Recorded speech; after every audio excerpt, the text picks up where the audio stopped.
ठीकु आहे। हाणे जेको आहे 1526 में पानीपत जी जंग खां पोइ बाबर जी जेको आहे सो अटैक जी सीरीज़ स्टार्ट थी वेंदी आहे। ठीकु आहे।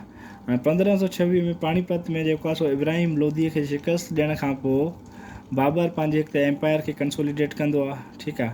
ऐं जेका बाबर जी एम्पायर हूंदी आहे उहा जेको आहे सो ग्वालियर खां वठी बंगाल ताईं हूंदी आहे। ठीकु आहे। उन ग्वालियर खां बंगाल ताईं मेवाड़ अची वियो, उन में बंगाल अची वियो, राजस्थान अची वियो, जेके बि एरिया हूंदा आहिनि उहे सभु जेको आहे बाबर पंहिंजे एरिया हुन में जेको आहे सो कैप्चर करे पंहिंजी जेको आहे सो सल्तनत में इंक्लूड करे छॾींदो आहे। ठीकु आहे। हाणे 1526 पहिरीं जंग पानीपत वारी खां पोइ जेको आहे सो बाबर जी जंगनि जी सीरीज़ स्टार्ट थी वेंदी आहे। ठीकु आहे। हाणे 1527 में बैटल ऑफ खानवा, ठीकु आहे, बैटल ऑफ खानवा जेको आहे खानवा एरिया आहे जेको आहे सो उते जेको आहे सो लॻंदी आहे कंहिंजे विच में बाबर जे ऐं राणा संघा जे विच में। ठीकु आहे। राणा संघा पहिरियां त बाबर खे पाण इनवाइट कंदो आहे त सब कॉन्टिनेंट अचु लोधीअनि खां पहिरियां। ठीकु आहे। छो जो हुनखे ख़बर आहे जेको अमीर तैमूर वांगुरु बाबर ईंदो जेको आहे सो अटैक करे जेको आहे सो हितां लुटमार करे ऐं वापसि हलियो वेंदो।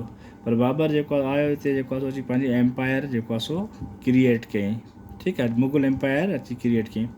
हाणे 1526 में खानवा जी जंग लॻंदी आहे बाबर ऐं राणा संघा जे विच में। इहे जेके आहिनि इहे शयूं इहे बसि हिन में यादि करणियूं शयूं अथव। पानीपत जी जंग कॾहिं लॻंदी आहे 1526 में, फर्स्ट पानीपत जी जंग 1526 में बाबर ऐं जेको आहे सो इब्राहिम लोधी जे विच में।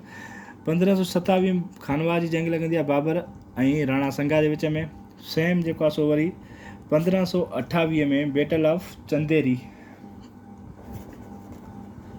Battle of Chanderi.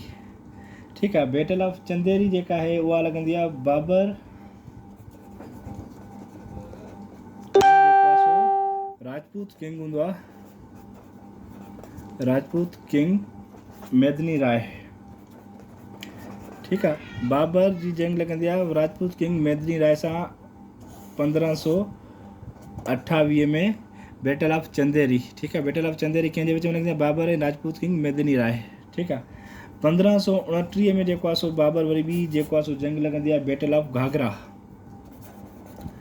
Battle of Ghaghra. Ghaghra जेको आहे सो हिकिड़ो एरिया आहे जेको दरिया काबुल जे विच ते आहे।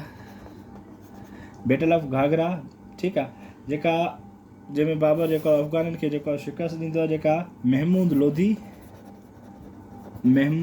लोधी ऐं बाबर जे विच में लॻंदी आहे। महमूद लोधी ऐं बाबर जे विच में जेका बैटल लॻंदी आहे उन बैटल खे चइबो आहे बैटल ऑफ घाघरा। ठीकु आहे। हाणे 1529 में बैटल ऑफ घाघरा खां पोइ जेको आहे सो उहो काफ़ी सारा जेको आहे सो पैक्ट्स कंदो आहे उन्हनि सां ऐं पंहिंजी एम्पायर खे कंसोलिडेट कंदो आहे, पंहिंजी एम्पायर खे जेको आहे सो वधाईंदो वेंदो आहे। ठीकु आहे। ऐं अल्टीमेटली जेको आहे सो 1530 में बाबर जेको आहे सो डेथ थी वेंदी आहे बाबर जी।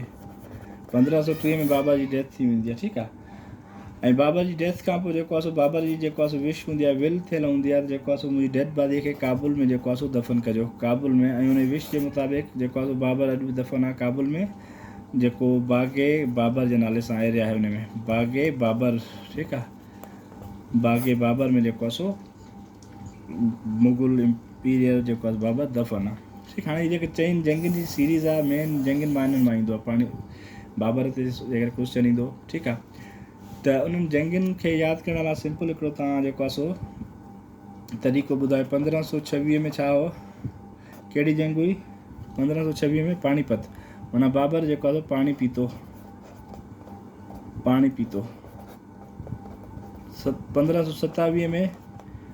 1527 में छा आहे, कहिड़ी जंग आहे?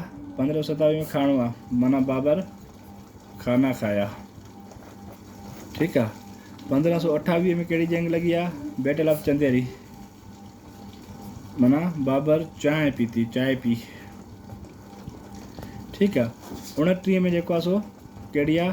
बैटल ऑफ घाघरा, माना बाबर घर वियो, घर गया।